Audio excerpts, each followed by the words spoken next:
At Bloomington, Minnesota, the field was more suited for cross-country skiing than football, as the Vikings met the San Francisco 49ers in a game that very well could decide Minnesota's fate in the playoffs. It has long been a homily in the National Football League that these kind of conditions favor the Vikings, especially against a warm weather rival. This cliche has held up against the Los Angeles Rams, but not the 49ers. And if your memory is not frazzled with age, you can remember another game 7 years ago in 1970 when San Francisco warmed up to the challenge in a playoff game. In 1970, the cold northern winds blew and the field was frozen solid. Everyone said this was Viking weather and conceded the game to the cold-hearted Purple Gang. Everyone, that is, but quarterback John Brody and head coach Dick Nolan. It was folklore that Brody wore short sleeves to psych up his team, but in truth, the equipment man simply forgot his long underwear. Brody did not lose his passing ability, however, and San Francisco beat the Vikings 14-10.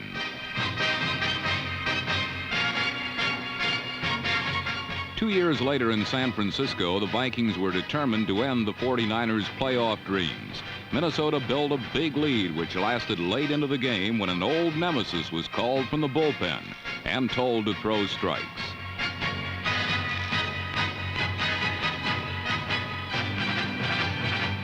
In relief of starting quarterback Steve Spurrier, John Brody picked apart the Vikings defense like a Thanksgiving Day turkey.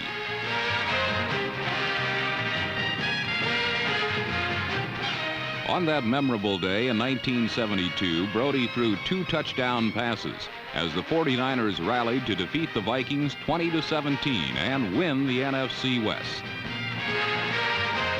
Now, 5 years later, the 49ers could celebrate again and cripple the Vikings' playoff chances as the two teams met in the NFL Game of the Week.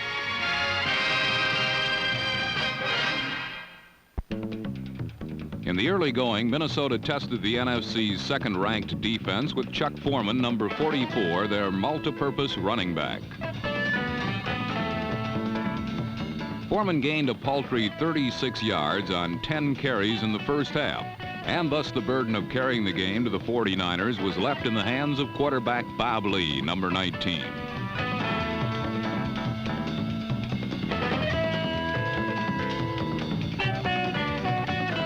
Lee is a capable technician, but not a particularly feared passer, and that is what the Vikings needed desperately against a team that ranks number 1 against the pass in the NFC.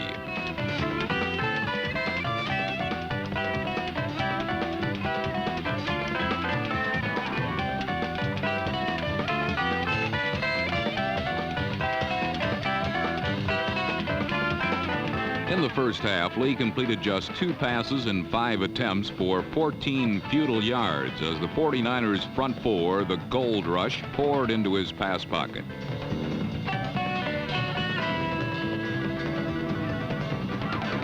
Number 72 tackle Cleveland Elam sacked him once. And all day long, quick pursuing defensive end Tommy Hart, number 53, made a mockery of Lee's virtually naked rollouts.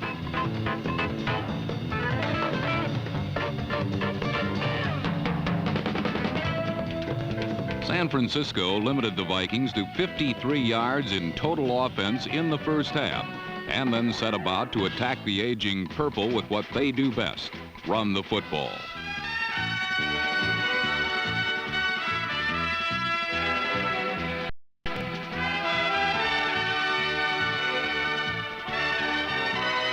Quarterback Jim Plunkett threw sparingly and only used the safest of patterns, quick square outs or possession-type passes inside the Viking zone to wide receiver Gene Washington, number 18.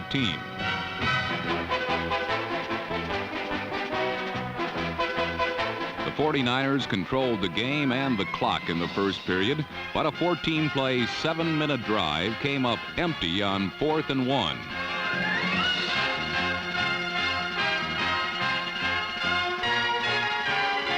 In the second 15 minutes, they were not to be denied as Plunkett resolutely handed the ball to Wilbur Jackson, number 40, and Dell Williams, number 24, and let them skate the perimeters of the Minnesota defense.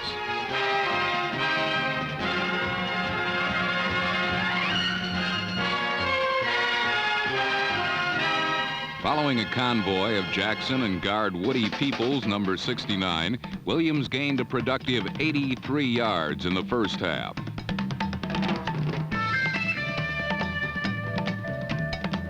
One week ago, Jackson rushed for 190 yards against the Saints. But as Minnesota found out, the former Alabama All-American was a skilled and dangerous receiver. Another look at the reception showed that it was number 24, Williams, blocking on a blitzing linebacker that allowed the play to break wide open for Jackson. The 49ers used the cross-blocking of their center and Woody Peoples, number 69, to control Viking middle linebacker Jeff Seaman. Their precision allowed Williams quick entrance to the secondary and finally to the game's first score, an easy 2-yard touchdown.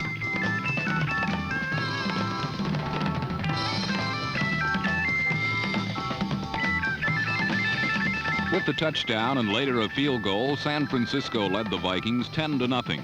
And in the dying minutes of the first half, their gang-tackling defense throttled Minnesota. The Vikings crossed midfield but once in the half, and the closest they got to the 49er end zone was a pass and a prayer that ended up in the heavenly hands of defensive back Anthony Leonard, number 42.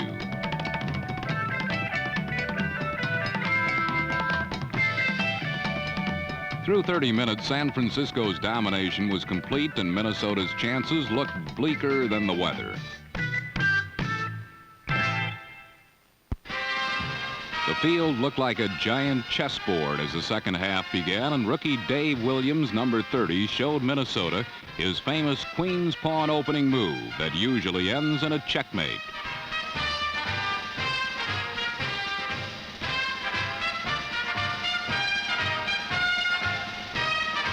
"80 yards later, the first-year player from Colorado had a touchdown, and the 49ers were on the verge of blowing out Minnesota 17-0.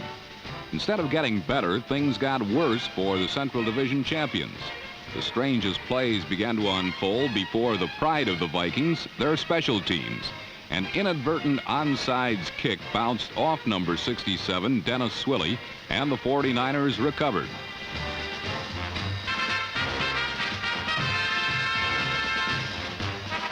Finally, the old hounds of the Minnesota defense showed their teeth when number 81, Carl Eller, defeated the blocking of number 71, Keith Fonhorst, and combined with number 88, Alan Page, to sack Plunkett.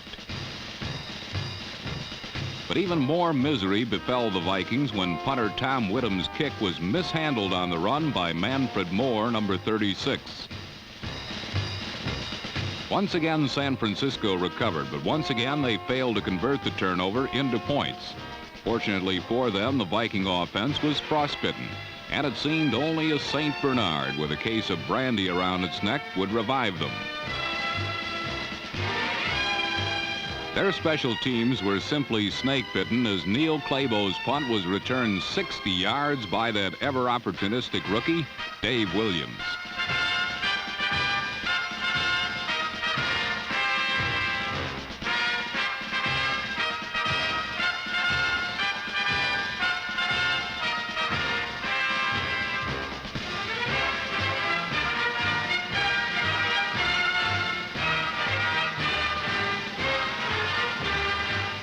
Two plays later, Del Williams exploded untouched up the middle, and the Vikings were put to rout 24-0 with 7 minutes left in the third quarter.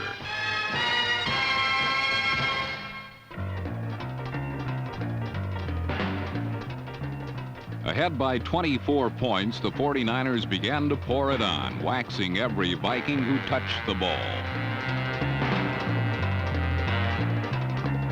Midway through the third quarter, the Vikings seemed dead, unable to get anything going to answer San Francisco's scoring blitz.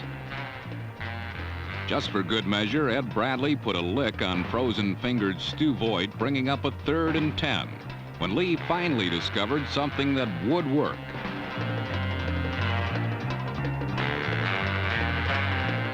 Number 28, Ahmad Rashad, who had just 1 catch for 9 yards in the first half, suddenly began getting very open.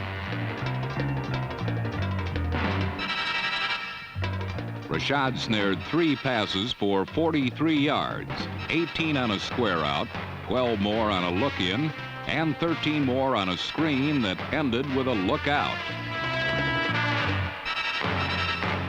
Despite the Niners' hard knocking, Minnesota was on a drive that reached the San Francisco 10, from where Lee looked to his right, found no one open, stepped up in the pocket, and lofted a pass over number 59 Willie Harper that settled into Sammy White's hands.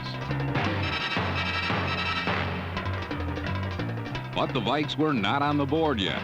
White caught Lee's pass out of the end zone, and though field conditions make it difficult to see where the end zone actually ends, an official was right on top of the play to make the call.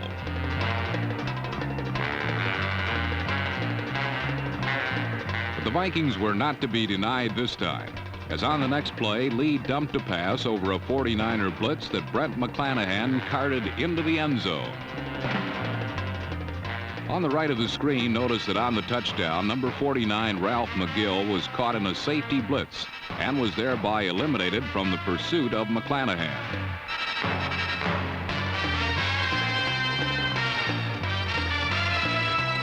The Vikings were finally on the board, but trailing 24-7 with 18 minutes to go, their battle was still pretty far uphill, especially when Harper intercepted a Lee pass early in the fourth quarter and returned it to the Minnesota 19.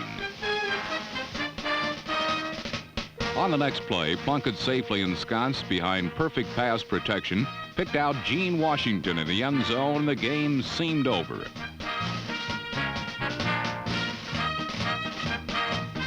But what would have been a possible 31-7 lead was nullified by an offensive pass interference penalty.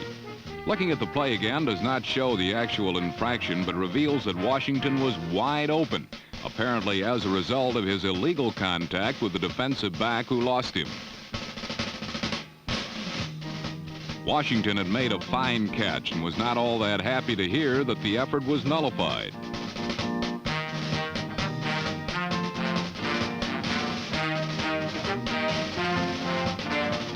Pleading his case to head linesman Ray Dodez, then field judge Ed Merrifield, Washington got no relief, and his battle with Dodez was soon reignited when his Bob Cousy behind-the-back catch was ruled incomplete.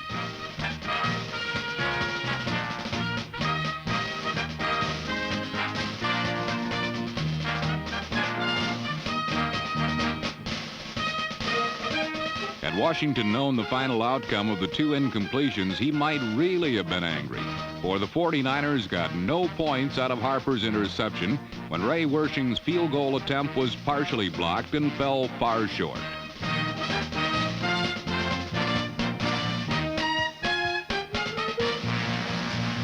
Bud Grant had told backup quarterback Tommy Kramer that he would play the fourth quarter, and though the number 9 over the ball was new, the tactics employed were not.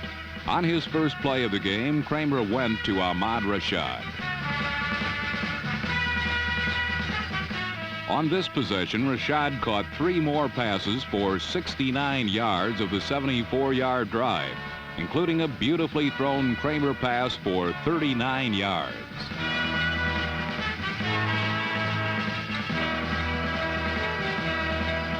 From the 8, Kramer nailed Rashad in front of Bruce Taylor, and the Vikings were getting close.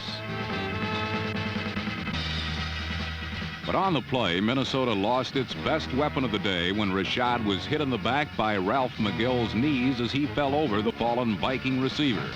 Minnesota, still trailing by 10, would have to get the rest without Rashad.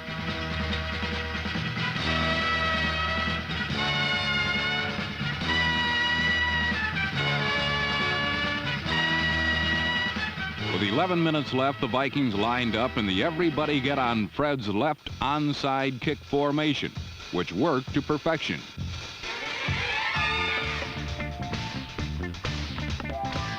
Tom Hannon recovered Fred Cox's high chopper to third, and after much discussion of the Vikings' kickoff maneuver, Minnesota was correctly awarded the ball near midfield.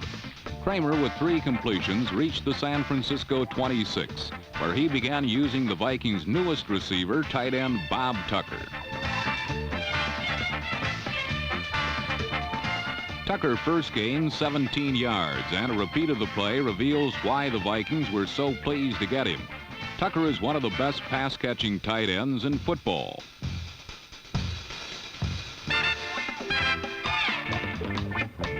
Fran Tarkenton, who had the pleasure of throwing to Tucker when both were New York Giants, suggested that Minnesota try to get him. The Vikings have not been disappointed. Tucker's 7-yard touchdown reception closed the score to 24-21. And another look reveals another facet of Tucker's talent. On the play, Mel Phillips had a clear shot at Tucker, who merely shrugged him off and ambled into the end zone.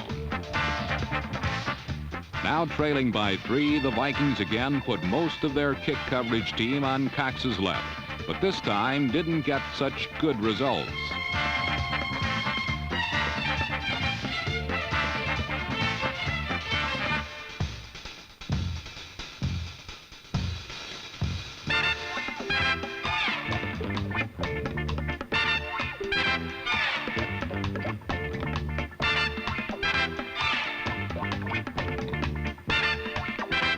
Cox was not supposed to try an onside kick this time. He intended to hit a low line drive to the right of Anthony Leonard. Unfortunately, he kicked it right to him. And with everybody coming down one sideline, Leonard took off up the other. With a good block on Nate Allen by Bruce Taylor, Leonard, not surprisingly, found 68 yards of open field.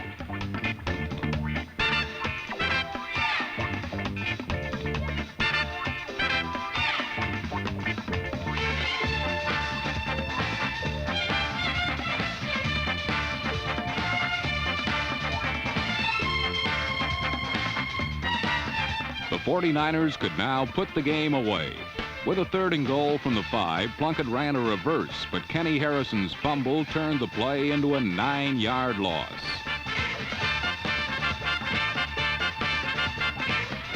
San Francisco had to take a field goal to lead by 6, but the lost points didn't seem terribly important when the Gold Rush stopped the Vikings cold with 5 minutes to go in the game.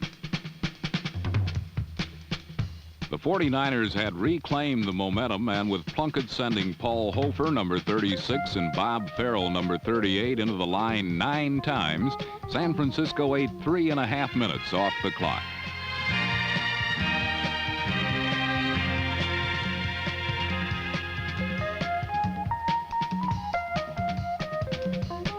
But a funny thing happened on the way to a 49er victory.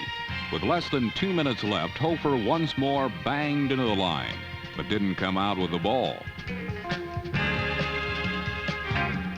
Viking tackle James White recovered on the Minnesota 31 with 1:47 left. And on the very next play, despite the fact that San Francisco must have at least suspected a long bomb, Kramer hit Sammy White for the touchdown.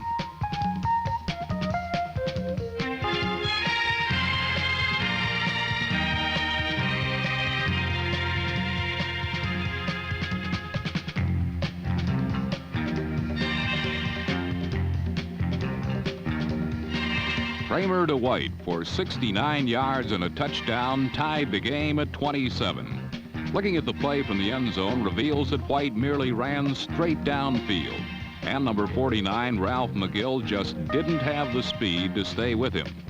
But the play also reveals a perfect pass by a raw rookie with his team's playoff chances on the line.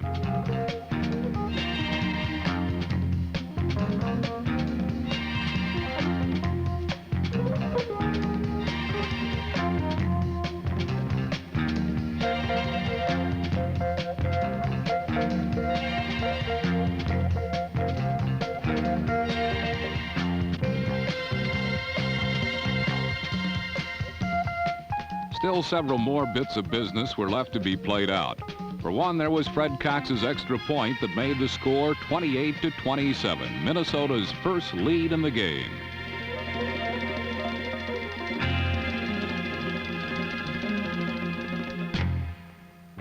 There was still 1.5 minutes left when the 49ers got the ball back, but the Vikings, having come from unbelievably far back, weren't about to lose their lead.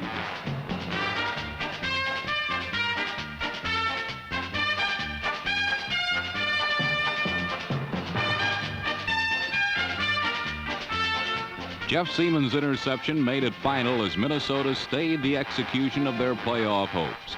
Their 28-27 comeback victory must rank right up there as one of the greatest comebacks in NFL history.